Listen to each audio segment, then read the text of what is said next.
Hi, I'm Emily Kyle. I'm the manager of the corporate events team here at GitLab, and I'm here with Lauren Conway. Do you want to introduce yourself? Hi, yeah. As she said, I'm Lauren Conway. I'm on Emily's team. I'm a senior corporate event manager for GitLab.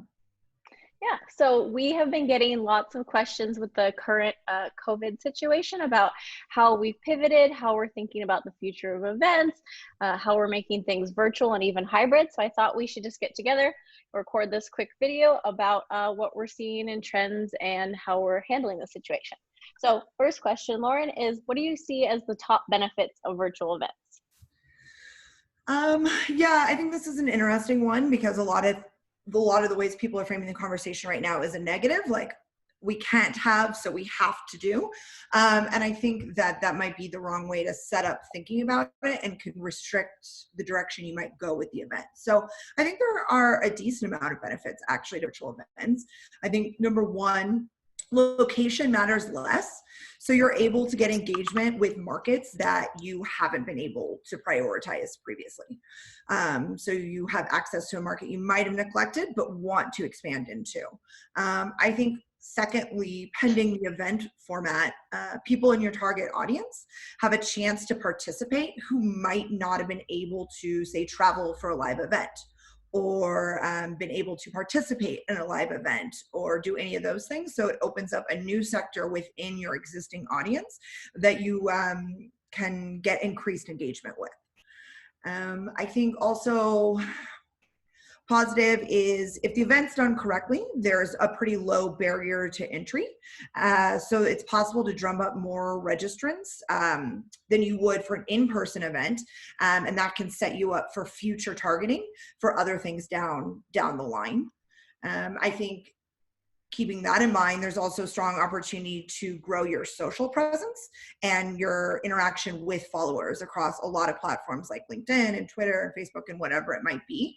If you're promoting something heavily virtual, you're interacting virtual, and therefore followers who might not have been able to ever see the brand in person feel more included and therefore more vocal, which leads to better brand engagement all the way around. And then I think lastly on this one, and there's more positives, but I think it really boils down to anyone anywhere with internet can take part.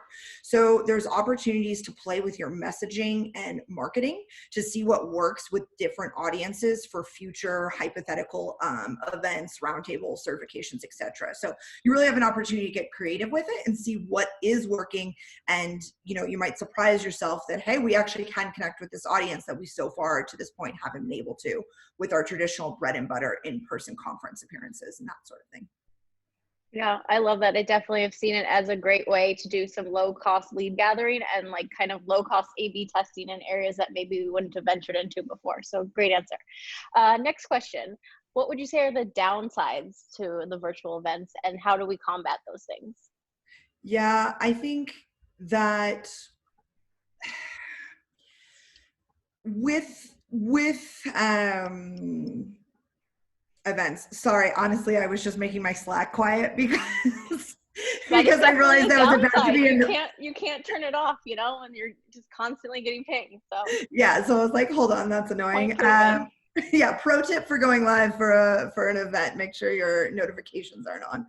I think when I'm thinking about downsides to this event, how to combat it, I think this is still a work in progress for everyone.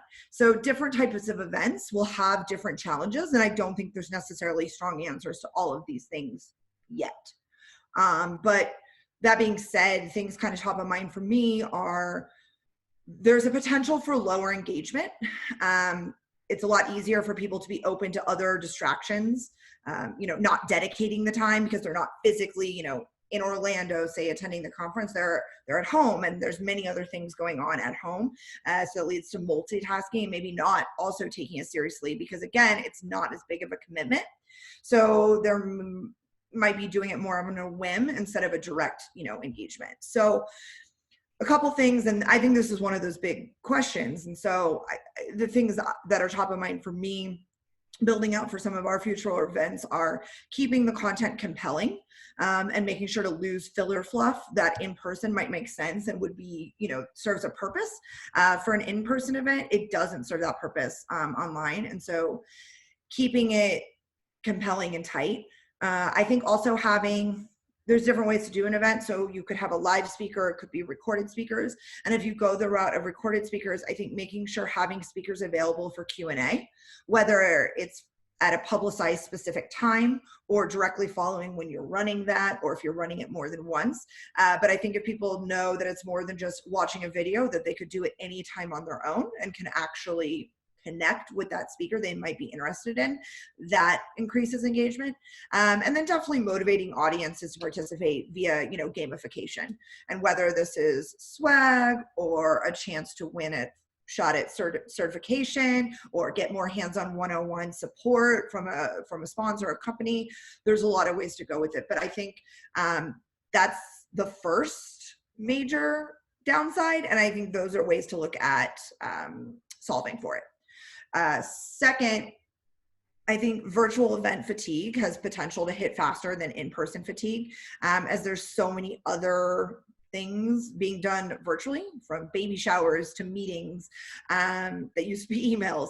And this can cause just too much screen time. And so that's a thing right now that, you're seeing articles starting to come out at, and it's affecting people's mental health and, additional screen time. So having people attend a virtual event is another ask for more screen time. And so I think this really ties into lower engagement. It's a lot of some of the similar answers. I think you need to make the content ingestible in bites.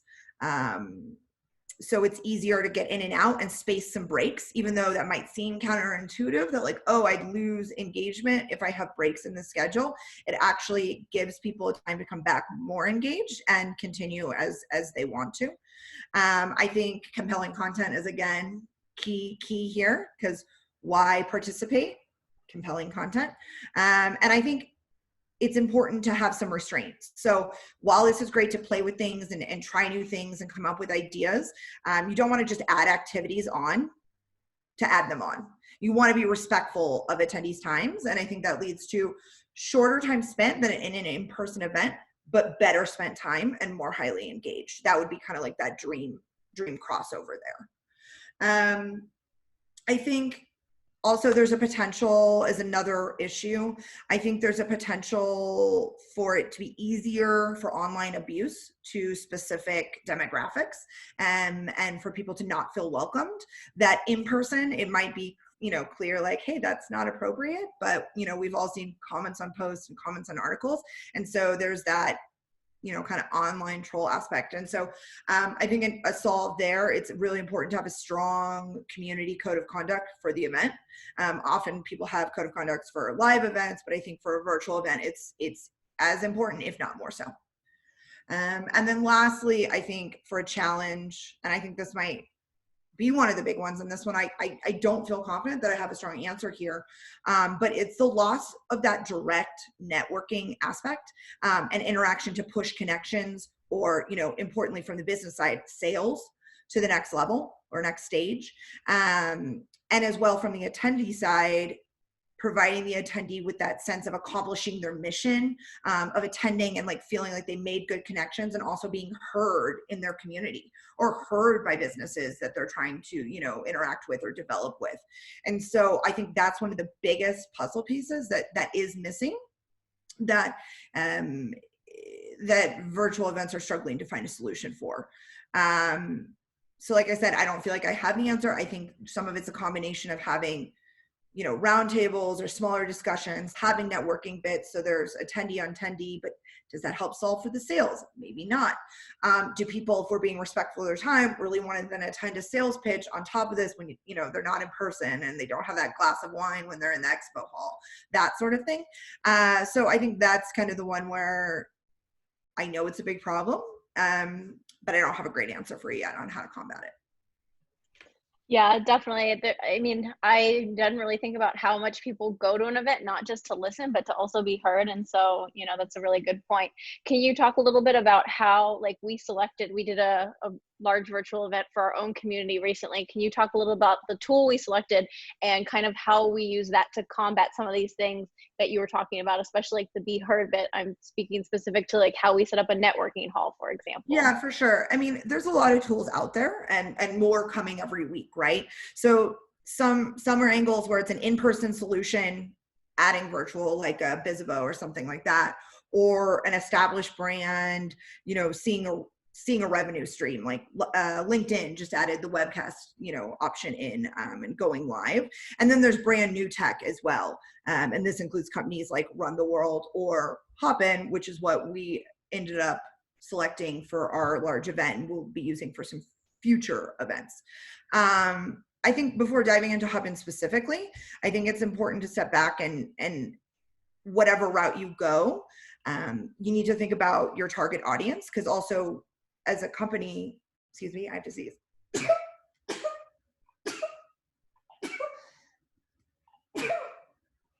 Very dainty sneeze. As a company, you'll be doing events for different reasons. And so there's not necessarily a one size fits all for virtual solutions.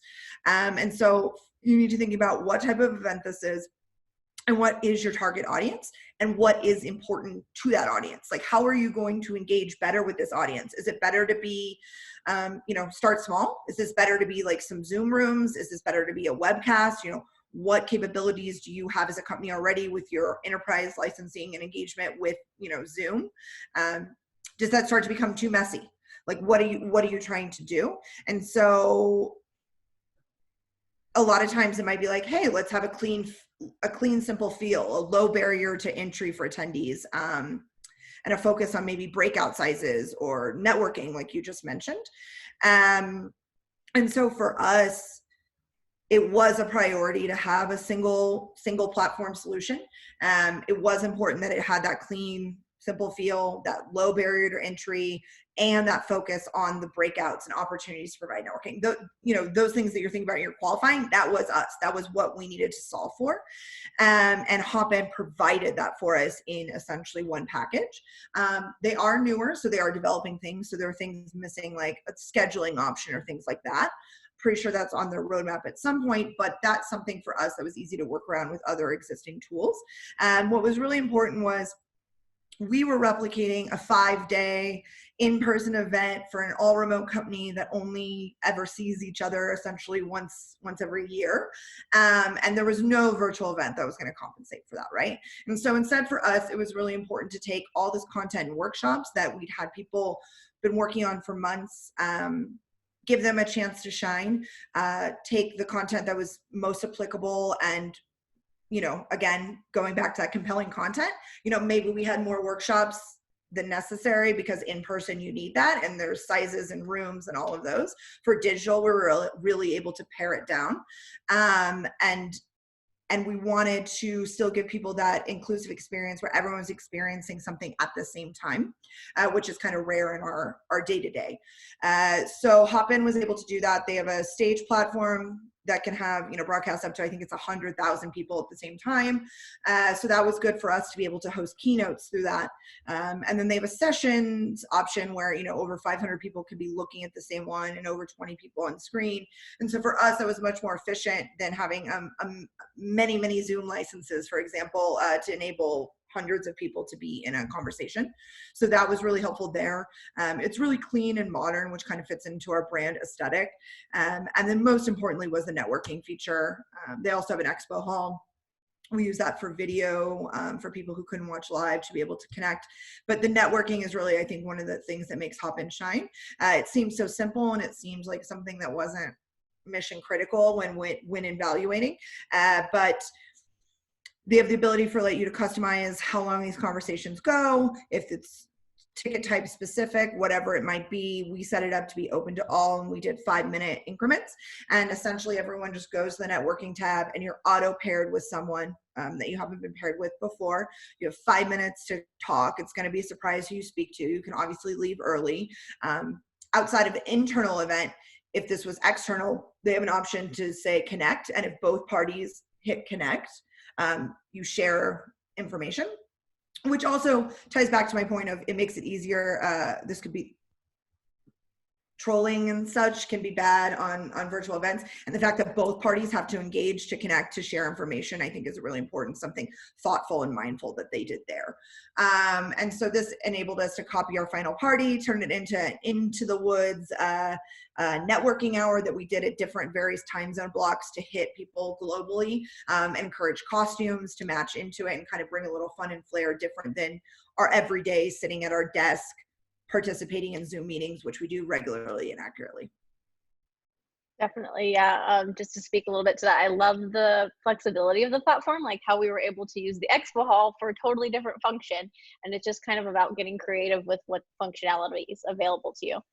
Can you talk about a little bit of some go live tips now that we're like a couple of virtual events deep and Right. you know your hands-on experience? I know we had to learn the tool really quickly. Can you tell us some of your favorite lessons learned?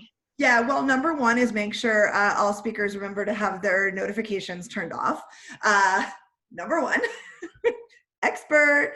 Number two, I think it's really important to do a test event with presenters. Even tech savvy people that are using virtual solutions all day, every day might be thrown off their game. And it's important to approach that while maybe not the most efficient to do on a one-on-one basis, it is the cleanest way to actually find out what different people's problems are and solve them directly, quickly, and not letting them linger versus mass chaos. Because sometimes people's first reaction if they're using something outside of the day-to-day and if they see it going wrong for one or two people in a group setting is to be like, this is stupid, let's just use Zoom or let's just use WebEx or whatever technology we use every day. And not, that was the calendar, so not my fault. To use it and throw it up and make it something that they don't want to use and put a barrier up. And that makes it 10 times harder. So taking the extra time to do individual check-ins, individual run-ins, test events is very, very important, both with main stage type of presenters and with breakout presenters as well. Because presenting can be really stressful, and presenting online can still be stressful even though you're not standing in front of hundreds of people. And so people will get flustered, and it's just making sure they feel comfortable with it, making sure moderators are comfortable with it, and they can communicate if there's dead air, and knowing you'll get through this. So just making the speakers really comfortable, because it's easy to assume and forget, hey, I talk in a Zoom meeting every day. It's not the same for a virtual event. So just really taking care of the speakers in that. I also think it's really important to, tip number 3 here, have the presenter, even if they will be talking live during the virtual event, not pre-recorded, do a practice recording of their full presentation, so they can kind of get a feel and then not rely on those ingrained stage tactics that they won't be able to use in the setting. Because if you're working with people who speak professionally often and at events, they all kind of have their go-tos in the back pocket, and those might not apply. And they might realize, hey, sitting down at my desk doesn't work for me, and I just assumed it would. And they might realize they need to change their system up, that sort of thing. It might seem silly, but it's really a way to help them identify, and goal is to make them the most comfortable on the day of, because when something goes wrong, because it always does, it's not like a panic and they're not so far out of their element. And my last, I think most important go live quick tip here is, while text walls are never encouraged in slide presentations, this is a good time to be hyper aware that screen viewing quality can vary wildly due to people's internet and hookups and monitors and all these different variables. So keep slides simple and don't rely on even like detailed graphs with lots of small numbers. Like, it's easy to remember, don't put a word wall, but people fall down on throwing in a GIF or adding, numbered graphs or things like that. So it's really important that the content be really clear, really simple, and not a crutch to the presentation that if somebody can't clearly see it. Yeah, definitely. It's really, we definitely noticed that people were really ingrained in it was ingrained in them how to use Zoom. So they were like ready to do that. And like, well, this isn't Zoom. And then it was really ingrained in them like, well, this is how I present. And we're like, well, it's very, very different now. And like, you do need to adjust. So those were some great tips. So with that in mind, are you in the camp of, should we try to mirror virtual events to physical events, or should we try to make them their whole own separate thing? Yeah. Interesting question. I feel like there's a lot of debate about it right now, and people thinking about it a lot of different ways. I think that they should be entirely different strategies. Yes, there's a benefit to keeping common elements like keynotes or booths if this is for outside people, pending the type of event you're doing. So attendee expectations are met, or, they don't feel nervous coming in. Again, keep that low barrier to entry. But as I mentioned, positives are reaching an audience you wouldn't at a traditional event. So why should the format be the same?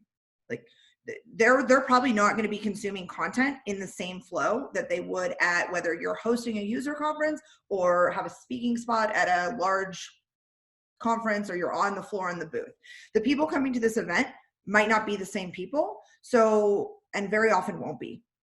And so I think there's a real opportunity there to have that in mind as you're framing out the event and not be shackled to the logistics of an in-person event. And I also feel if you're trying to mirror the digital to the in-person experience, I think it can shine a light actually on how obvious it is that it's not an in-person event.